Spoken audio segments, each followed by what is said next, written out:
నమస్తే, నేను Ashok Kumar. Welcome to our channel.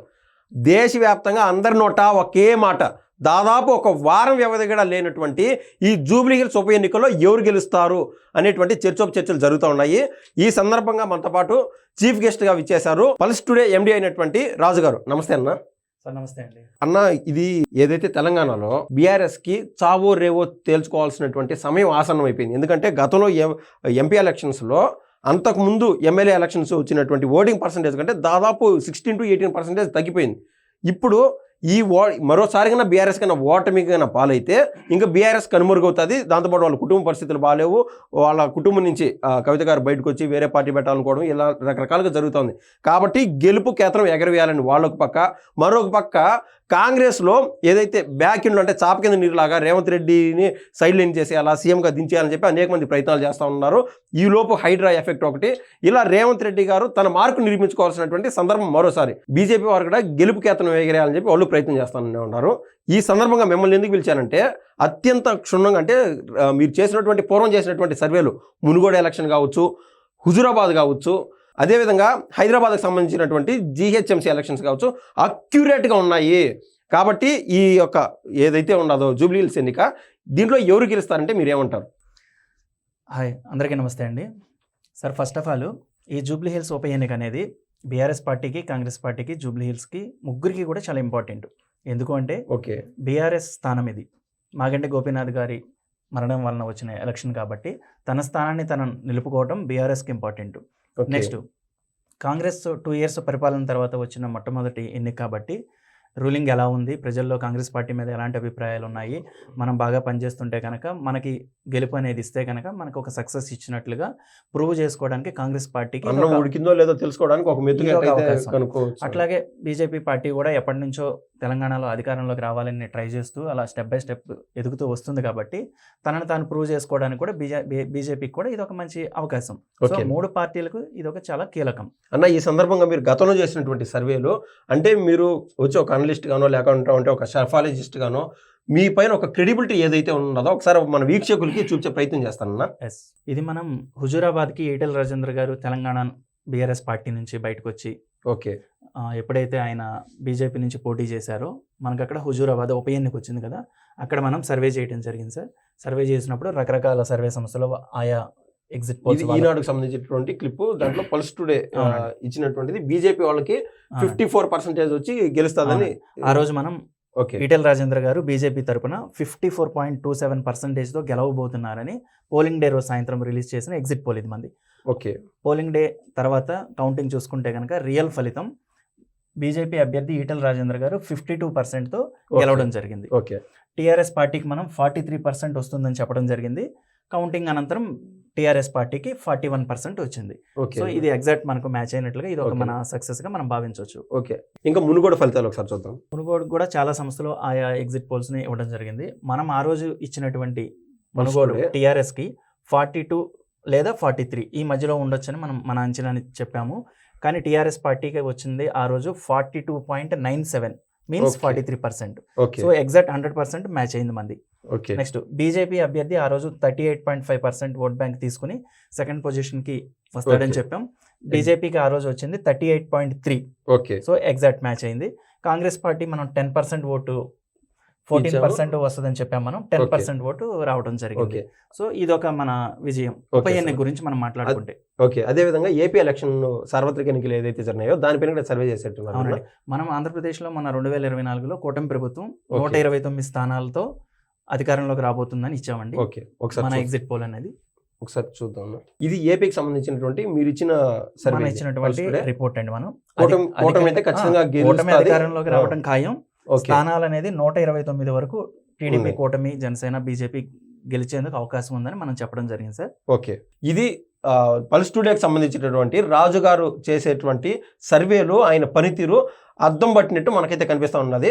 ఈయన గ్రౌండ్ లెవెల్కి వెళ్ళి, రూట్ లెవెల్కి వెళ్ళి అసలు నిజంగా పరిస్థితులు ఏ విధంగా జరుగుతున్నాయి, ఇలా ఆయన వర్క్ స్టైల్ ఉంటుంది, అసలు ఆయన ఏ విధంగా పబ్లిక్తో ఇంటరాక్ట్ అవుతాడో ఒకసారి తెలుసుకుందాం సార్. నమస్తే అండి. ఫస్ట్ మనం ఒక చోట సర్వే చేయవలసి వచ్చినప్పుడు అసలు ఆ నియోజకవర్గం పరిస్థితులు ఏంటి, ఆ ఉప ఎన్నిక ఎందుకు వచ్చింది, రకరకాల అనేది మనం చూసుకుని అక్కడ ఎంత టీం మనకు అవసరం, ఎంత శాంపిల్ని మనం తీసుకోవాలి. శాంపిల్ తీసుకోవడం అంటే దాని అర్థం ఒక పార్టీకి కానీ అభ్యర్థికి కానీ పనిచేస్తే ఒకలా ఉంటుంది, మనం ఎగ్జిట్ పోల్ పర్పస్ మాత్రమే పనిచేస్తే మనం శాంప్లింగ్ తీసుకునే మెథడాలజీ ఆ శాంపిల్ సైజ్ ఒకలా ఉంటుంది. సో జూబ్లీ హిల్స్ ఉప ఎన్నిక అనేది ఇప్పుడు మీరు ఏదైతే మన సర్వే రిపోర్ట్ చూడబోతున్నారో ఇది మనం సొంతంగా చేసింది సార్. ఇది ఏ రాజకీయ పార్టీకి కానీ ఏ ఎమ్మెల్యే అభ్యర్థి కానీ మనం పనిచేయలేదు. అన్న మీరు వర్క్ స్టైల్ మీరు చేసేటువంటి పనితీరు అప్పుడు కొన్ని ఫోటోలు తీసుకొచ్చాను, ఒకసారి చూద్దాం. డైరెక్ట్ గా మీరే ఇంటరాక్ట్ అయ్యి పబ్లిక్ తో మాట్లాడుతాం. టీమ్ వన్ సైడ్ వర్క్ చేస్తూ ఉంటారు. పోలింగ్ బూత్ వైజ్ వెళ్ళి ఎవ్రీడే రిపోర్ట్ టీమ్ చేసిన శాంపిల్ రిపోర్ట్ ఎట్లా వచ్చింది దీన్ని టాలీ చేసుకోవడం కోసం, అంటే టీమ్ వర్క్ మీద డిపెండ్ అవ్వకుండా నెక్స్ట్ డే నేను ఆ కాన్స్టిట్యున్సీ ఆ డివిజన్స్కి వెళ్తుంటాను. వెళ్ళి అక్కడ ఎంత శాంపిల్ తీసామో దానికి తగ్గట్టుగానే నేను కూడా అంతే సైజులో శాంపిల్స్ తీసి ఓటర్స్ని కలుస్తాను. కలిసి ఇది మన ఇప్పుడు జూబ్లీ హిల్స్ బోరబండ్లో తీసిందండి ఇది. ముస్లిమ్స్ని అక్కడ అధికంగా ముస్లిమ్స్ని కలిశాను. అంటే వాళ్ళ ఏ పార్టీకి ఓటు అయిపోతున్నారు, వాళ్ళ అభిప్రాయాలు ఎలా ఉన్నాయి, ఆ పార్టీకి ఎందుకు ఓటు అయిపోతున్నారు. సో మన టీం వర్క్ సెల్ఫ్ వర్క్ నాకు మ్యాచ్ అవుతుందా లేదా, సో ఆ డివిజన్లో నేను ఆ పార్టీకి మెజారిటీ ఇవ్వచ్చా లేదా, ఇట్లా అండి. ఇదంతా కూడా మనకు బోరబండ డివిజన్లో తీసినవి. ఇది ఫాతిమా నగర్ అండి. మన ఫార్మేట్ ఏదైతే ఉందో ఆ ఫార్మేట్ ప్రకారంగా నేను కూడా కొన్ని శాంపిల్స్ తీసి చెక్ చేసుకుంటాను. ఇప్పుడు వాళ్ళతో అంటే మీరు ఇందాక నేను చెప్పినట్టు ఆఫ్ కెమెరాలో వాళ్ళతో ఏ విధంగా ఇంటరాక్ట్ అవుతారు? ఒకవేళ వాళ్ళు అబద్ధం చెప్పే అవకాశం ఉండదంటారా? ఉంటుందండి, ఉంటుంది. అక్కడే మన వర్క్ స్టైల్ అనేది చాలా జాగ్రత్తగా చేసుకోవాలి.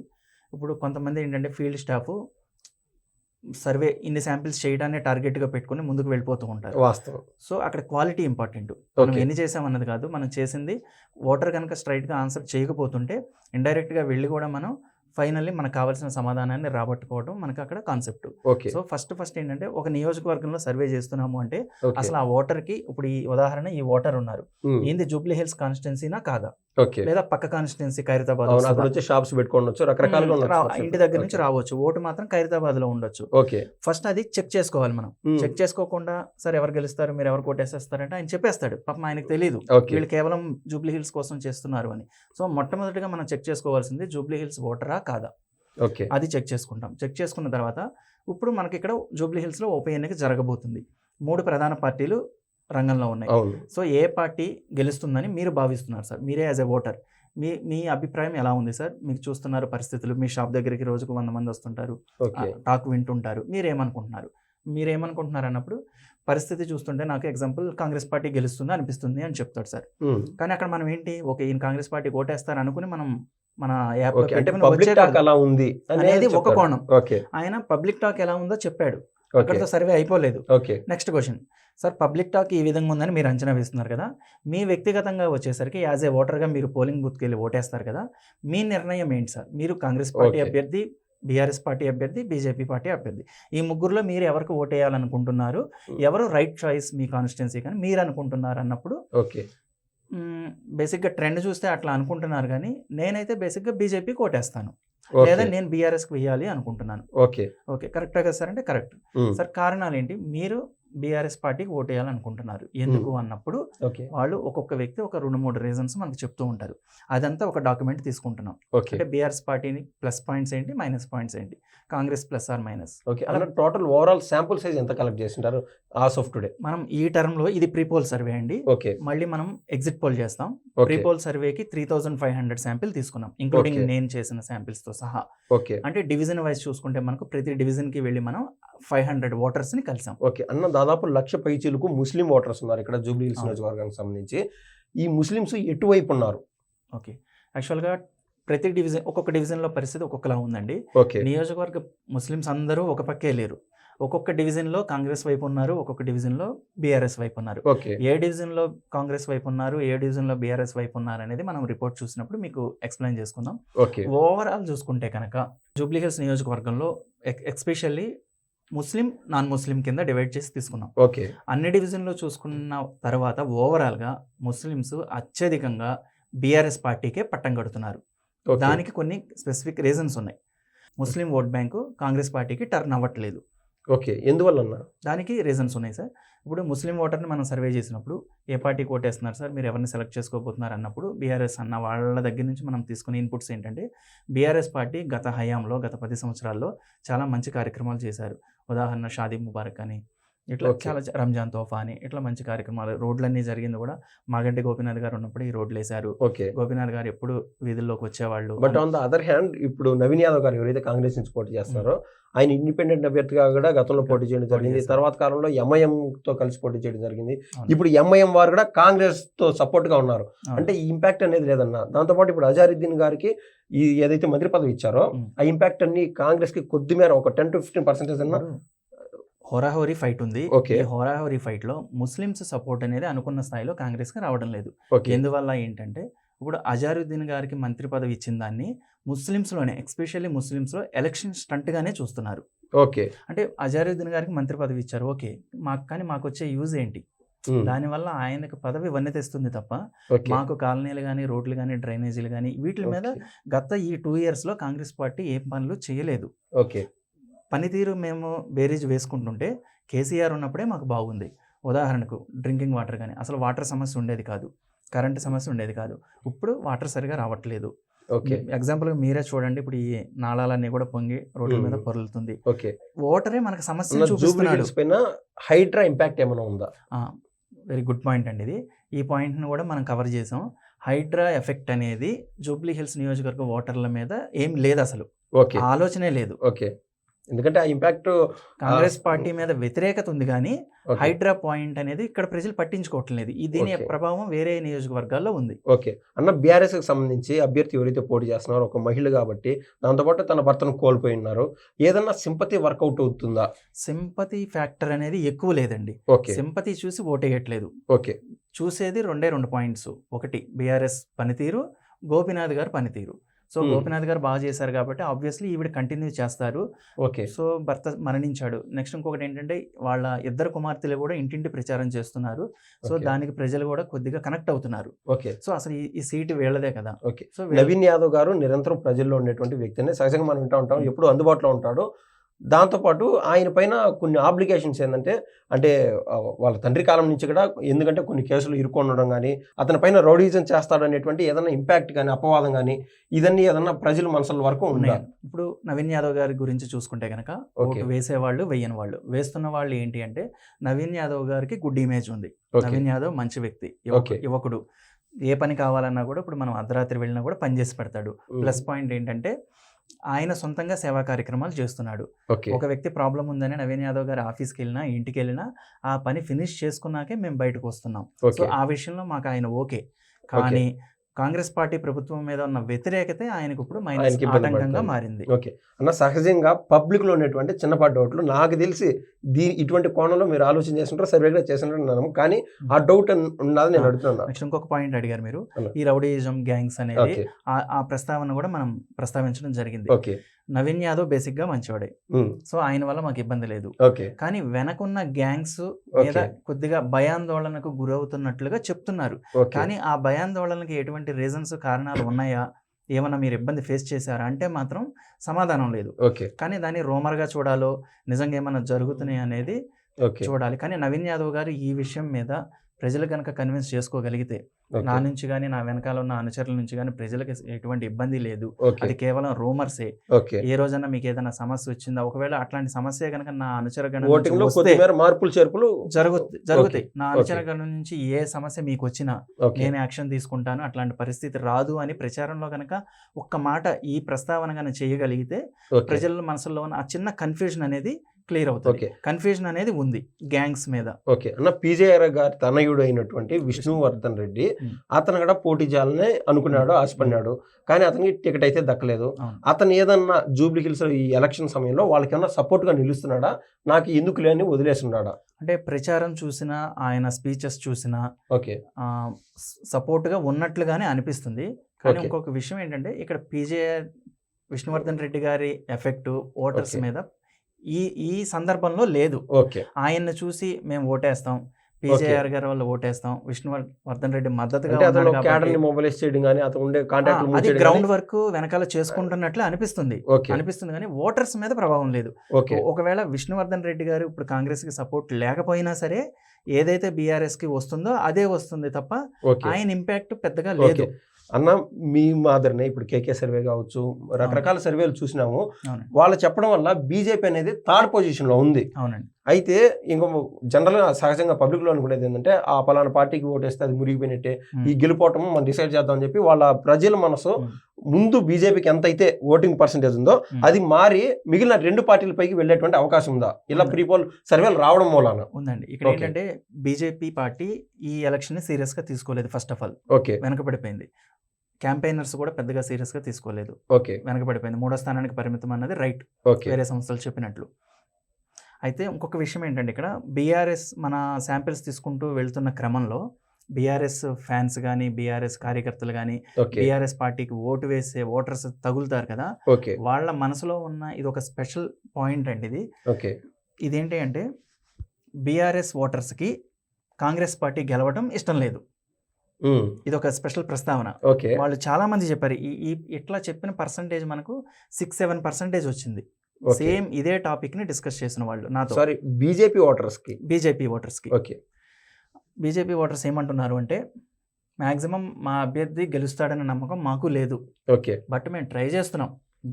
కాబట్టి కాంగ్రెస్ గెలవకుండా కాంగ్రెస్ మాత్రం గెలవడానికి మాకు ఇష్టం లేదు. ఒకవేళ కాంగ్రెస్ గెలిచేలాగా వేవ్ గనక మాకు ఆ రోజు కనిపిస్తే ఓకే, మేము ఇష్టం లేకపోయినా సరే ఓకే, బీఆర్ఎస్ కు ఓటేస్తాం, ఓకే, వేసి అటు గెలిపించుకుంటాం తప్ప కాంగ్రెస్ ని మాత్రం మా నియోజకవర్గంలో మీరు చూసినటువంటి శాంపుల్ సైజులో రేవంత్ రెడ్డి వర్సెస్ కేటీఆర్ అనేది ఎక్కడన్నా వినికిడి కానీ ఈ లైన్ లో ఉంటుందా, లేకుంటే కేవలం నియోజకవర్గ పరిస్థితుల్లో పోటీ చేస్తున్నటువంటి లీడర్ల పైనే మాట్లాడతారా? లేదండి, కేటీఆర్ వర్సెస్ రేవంత్ రెడ్డి అన్నంత సీరియస్ గా అయితే తీసుకోవట్లేదు. కానీ గత బీఆర్ఎస్ ప్రభుత్వం మాగంటి గోపీనాథ్ వర్సెస్ ఈ 2 years కాంగ్రెస్ రూలింగ్ అంతే.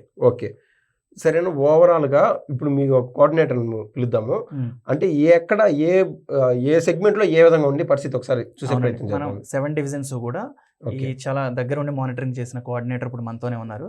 సో ఏ డివిజన్ లో ఏ పార్టీకి ఎంత ఓట్ షేర్ రాబోతుంది, మన సర్వే ఏం చెప్తుంది అన్నది తన మాటల్లో విందాం. ఎందుకంటే తన గ్రౌండ్ లో ఉండి క్లోజ్ మానిటరింగ్ చేశారు. హీఈస్ మై కోఆర్డినేటర్ అండి.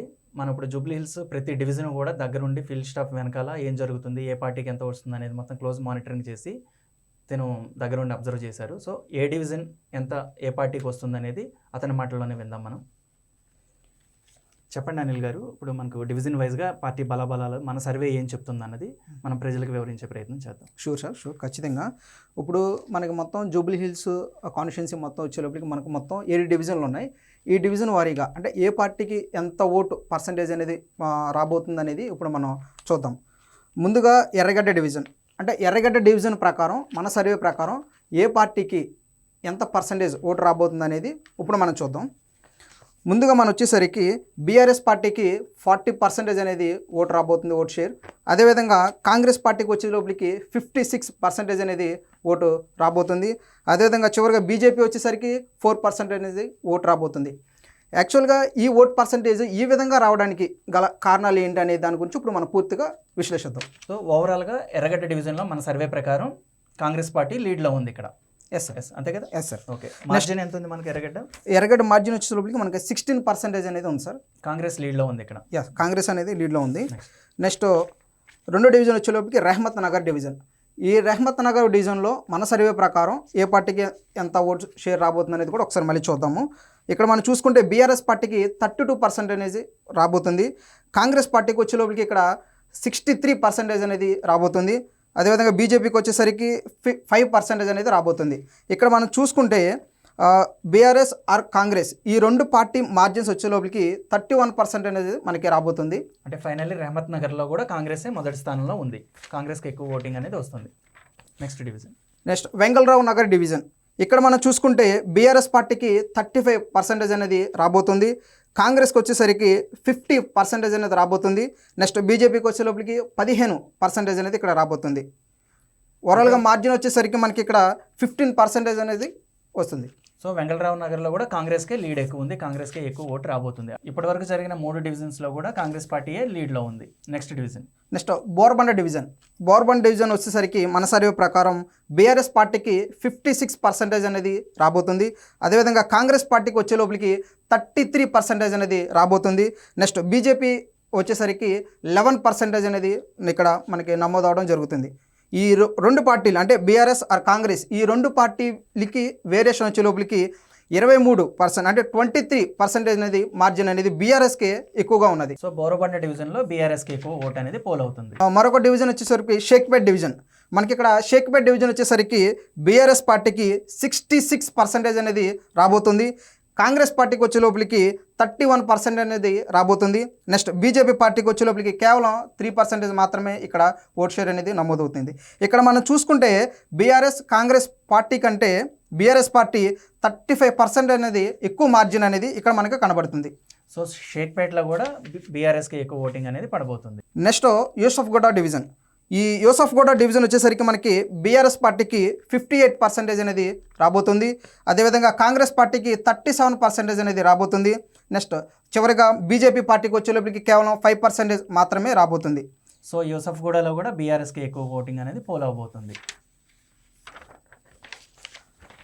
చివరిగా వచ్చేసరికి మనకి సోమాజిగూడ. ఈ సోమాజిగూడ డివిజన్లో వచ్చేసరికి బీఆర్ఎస్ పార్టీకి 54% అనేది రాబోతుంది. కాంగ్రెస్ పార్టీకి 39% అనేది రాబోతుంది. బీజేపీ పార్టీకి 7% అనేది రాబోతుంది. ఇక్కడ మనం ఓవరాల్గా చూసుకుంటే సోమాజిగూడ డివిజన్లో కాంగ్రెస్ పార్టీ కంటే బీఆర్ఎస్ పార్టీకి 15% అనేది ఎక్కువగా కనబడుతుంది. సో ఫైనల్లీ సోమాజిగూడలో కూడా బీఆర్ఎస్ పార్టీ ఆధిక్యంలో ఉండబోతుంది. సో ఓవరాల్గా 7 డివిజన్స్లో కాంగ్రెస్ పార్టీకి అనుకూలంగా 3 డివిజన్స్, బీఆర్ఎస్ పార్టీకి అనుకూలంగా 4 డివిజన్స్ ఉన్నాయి. అన్న ఏది ఏమైనా కూడా మీరు చెప్పినట్లు 2 పార్టీల మధ్య తగ్గోఫార్ లాగా ఉంది బీఆర్ఎస్ వర్సెస్ కాంగ్రెస్ అని. మొదటగా మీరు చెప్పినటువంటి 3 సెగ్మెంట్లో కాంగ్రెస్ ఫుల్ ఎడ్జ్ చూపిస్తుంది, తర్వాత 4 సెగ్మెంట్స్లో బీఆర్ఎస్ ఫుల్ ఎడ్జ్ చూపిస్తుంది. ఈ క్రమంలో అసలు ఓవరాల్ వ్యూ చూస్తే ఏ పార్టీ గెలుస్తుంది, ఎంత పర్సంటేజ్తో గెలుస్తుంది, ఎంత మార్జిన్ ఉంటుంది? ఫైనల్లీ మన 7 డివిజన్ల సర్వే రిపోర్ట్ చూసిన తర్వాత ఓవరాల్గా జూబ్లీహిల్స్ నియోజకవర్గంలో బీఆర్ఎస్ పార్టీ ఇక్కడ విజయం సాధించబోతుంది. 48% ఓట్ బ్యాంక్తో బీఆర్ఎస్ ఇక్కడ మాగంటి సునీత గారు గెలవబోతున్నారు. కాంగ్రెస్ పార్టీ అభ్యర్థి నవీన్ యాదవ్ గారికి 43% ఓటింగ్ రాబోతుంది. బీజేపీ పార్టీ కేవలం ఇక్కడ 7% ఓటింగ్కే పరిమితం అవుతుంది. ఇతరులు ఇండిపెండెంట్స్, అదర్ పార్టీస్ వాళ్ళందరూ నోటా వీళ్ళందరూ కూడా ఒక 2% వరకు ఖచ్చితంగా రాబోతుంది. ఓకే, ఇక్కడ మనం డంకాపదంగా చెప్పొచ్చు జూబ్లీహిల్స్ బై ఎలక్షన్స్లో మాగంటి సునీత గారు గెలవబోతున్నారు. ఓకే అన్న, please end this video with 2 doubts. ఆ డౌట్స్ ఏంటంటే కమ్మ ఓటర్స్ని టార్గెట్ చేస్తూ రేవంత్ రెడ్డి గారు ఎన్టీఆర్ విగ్రహాన్ని ఇక్కడ ప్లీజ్ ఎన్టీఆర్ గారి విగ్రహాన్ని మైత్రివనంలో నేను ప్లేస్మెంట్ చేస్తాను, ఎవరైనా అడ్డం వస్తే మూసి నదిలో కలిపేస్తానన్నాడు. అయితే జూబ్లీ హిల్స్ నియోజకవర్గంలో 27,700 పైచిలకు కమ్మ ఓటర్స్ ఉన్నారు. వీళ్ళు ఏ వైపు మొగ్గే అవకాశం ఉంది? ఒకటండి, కమ్మ ఓటర్స్లో కూడా మన అబ్జర్వేషన్ ప్రకారం ఏంటంటే టైట్ ఫైటే కనబడుతుంది. కొన్ని కారణాల చేత కాంగ్రెస్కి, కొన్ని కారణాల చేత బీఆర్ఎస్కి మొగ్గు చూపుతున్నారు. ఎందుకంటే ఆయన అస్తమించినటువంటి ఎవరైతే పరిస్థితి ఆ సందర్భానికి కనెక్ట్ అయ్యారు తప్ప. మాగంటి గోపీనాథ్ గారు కమ్మ కమ్యూనిటీ కాబట్టి వాళ్ళు అటువైపే ఉండే అవకాశం ఉంది. లేదా రేవంత్ రెడ్డి వైపు పాత టీడీపీ వాళ్ళు ఎవరైతే ఉన్నారో కొంతమంది రేవంత్ రెడ్డి పైన సంపత్తితో ఉన్నారనేది నిజమేనా? అవును, ఆ ఈక్వేషన్ కనపడుతుందండి. కొంతమంది అటు కొంతమంది ఇటు ఉన్నారు కానీ బట్ మెజారిటీ ఎక్కువ మంది మాత్రం మాగంటి సునీత గారి వైపే కమ్మ ఓటర్స్ ఉన్నట్లుగా మనకు అర్థమవుతుంది. ఓకే, అండ్ ఇంకొకటి ఏంటంటే ఈ స్టేజ్లో స్టేట్మెంట్స్ ఎన్ని ఇచ్చినా సరే ప్రజల మీద పనిచేసే ఎఫెక్ట్ పెద్దగా లేదు. ఎందుకంటే ఆల్రెడీ డెసిషన్ తీసేసుకుని ఉన్నారు. ఇది జనరల్ ఎలక్షన్స్ టైప్ మాదిరి ఎలక్షన్ అనుకోండి. ఈ ప్రకటన వచ్చింది కదా, స్టేట్ వైడ్ ఏ పార్టీ గెలుస్తుందో ఆ వేవ్ లో అది ఇక్కడ కంటిన్యూ అవుతూ ఉంటుంది. ఎలక్షన్ రావడానికి కారణం మాగంటి గోపీనాథ్ గారు మరణించడం కాబట్టి అదే పై చేయిలో ఉంది. సో ఆ ఉద్దేశంతో నెక్స్ట్ కాంగ్రెస్ పార్టీ అధికారంలో ఉంది. ఆవరేజ్ గా ఓటుకి ఎంత ఖర్చు పెడుతున్నారన్న జెన్యున్ గా చెప్పండి. ఈ విషయం మనం ప్రజల వద్ద ప్రస్తావించలేదండి, ఎందుకంటే ఇది మనకు అనవసరమైన టాపిక్. ఇంకొకటి ఏంటంటే మనీ ఫ్యాక్టర్ మాత్రం గట్టిగా పనిచేస్తుంది. బస్తీల్లో మనం అబ్జర్వ్ చేసినప్పుడు కొంతమంది ఓటర్స్ మనకు ఆన్సర్ ఇచ్చే ముందు అనేది ఏంటంటే ఎవరు ఎక్కువ డబ్బులు ఇస్తే వాళ్ళకి ఓటేస్తాం. ఓకే, మరి ఎవరు డబ్బులు అవుట్ ఆఫ్ 10 3% 4% అరేంజ్ ఉంటారా, లేక 2% అంత 3% ఉంటుందండి. మనీ ఎవరిస్తే వాళ్ళకి వేస్తాను. కానీ ఇద్దరు ఇద్దరు మంచి వాళ్ళే, ఇద్దరు గెలిచేలాగానే ఉన్నారు అన్న ఓటరే వీళ్ళిస్తే వీళ్ళకేస్తా, వాళ్ళు ఇస్తే వాళ్ళకేస్తా అని చెప్పి. ఏపీలో టీడీపీ వర్సెస్ వైసీపీ అని ఏ విధంగా చూస్తారో ఇక్కడ కాంగ్రెస్ వర్సెస్ బీఆర్ఎస్ అనేటువంటి అంత ఎఫెక్ట్ ఉంటుందా, అంత ఫైట్ ఉంటుందా ఇక్కడ? అంతేనండి, బీఆర్ఎస్ గత కేసీఆర్ పరిపాలన చూస్తున్నారు. ఈ 2 ఏళ్లలో కాంగ్రెస్ వచ్చాక రేవంత్ రెడ్డి గారు ఏం చేస్తున్నారు. ఓకే, ఇదే పని అంటే చేస్తుంది ఏపీతో పోలిస్తే ఇక్కడ మేలు, అంటే పార్టీ ఓటింగ్ అనేది షిఫ్ట్ అవుతా వస్తుంది క్రమంగా. వస్తుంది. కానీ Okay. ఇద్దరు అభ్యర్థుల మీద కూడా ఒకే రకమైన అభిప్రాయం ఉంది. ఓకే సునీత గారైనా మాకు ఓకే, నవీన్ యాదవ్ అయినా మాకు ఓకే, ఇద్దరు Okay. మంచి వాళ్ళే, ఇద్దరు లోకల్ క్యాండిడేట్సే. కానీ ఇక్కడ ఎఫెక్ట్ పడుతుందల్లా పార్టీ ఎఫెక్ట్ పడుతుంది. ఓకే క్యాండిడేట్స్ పరంగా చూస్తే అసలు ఎవరు కోటేయాలో తేల్చుకోలేని ప్రత్యేకమైన పరిస్థితుల్లో ఓకే. జూబ్లీ హిల్స్ ఓటర్లు ఉన్నారు. ఇక్కడ ఆల్మోస్ట్ ఇంకా ఎగ్జాక్ట్గా 5 to 6 days టైం ఉన్నదన్న. మీరు చెప్పేటువంటి 5%లో తిమ్మి బొమ్మి కావచ్చు, బొమ్మి తిమ్మి అవ్వచ్చు అన్నట్టు ఇండియన్ నేషనల్ కాంగ్రెస్కి ఏదన్నా కొద్దిపాటి అవకాశం ఉందా? మాక్సిమం ఛాన్స్ లేదండి. ఖచ్చితంగా బీఆర్ఎస్ 5% మార్జిన్ తో గెలవబోతుంది. ఇఫ్ ఇన్ కేస్ బీఆర్ఎస్ కనుక మనీ మేనేజ్మెంట్ లో వెనకబడినా, లేదు ఈ లోపల కాంగ్రెస్ అభ్యర్థి Okay. ఏమన్నా ప్రజలను ఇంకెక్కువ కన్విన్స్ చేసుకున్నా, ఓకే ఇది మహా అయితే 1 or 2% ఓకే ఏమన్నా కాంగ్రెస్ కి ఫేవర్ అవ్వచ్చు. అవి మెజారిటీ అనేది తగ్గుతుందండి. ఓకే ఇంకొకటి మనం మెజారిటీ అంచనా కూడా ఇస్తున్నాం. మాగంటి సునీత గారు మా సర్వే ప్రకారం 9,000 నుంచి 10,000 మధ్య మెజారిటీతో గెలిచే ఛాన్స్ ఉంది. ఓకే ఇది ఎప్పుడు అంటే జూబ్లీ హిల్స్లో కనీసం 50 to 55% పోలింగ్ అనేది జరిగినట్లయితే సునీత గారు 9,000 ఓట్ల మెజారిటీ వచ్చే ఛాన్స్ ఉంది.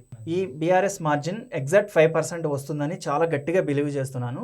ఓకే ఒకవేళ ఏదన్నా తారుమారైనా 1% ఓకే అటు ఇటు అవుతుంది తప్పించి ఓకే ఖచ్చితంగా 5% మార్జిన్తో సునీత గారు ఓకే అసెంబ్లీలో అడుగు పెడతారు. ఓకే. మీ విలువైన సమయాన్ని మాకు అందించి అద్భుతంగా విశ్లేషించారు. ధన్యవాదాలు. Thank you sir.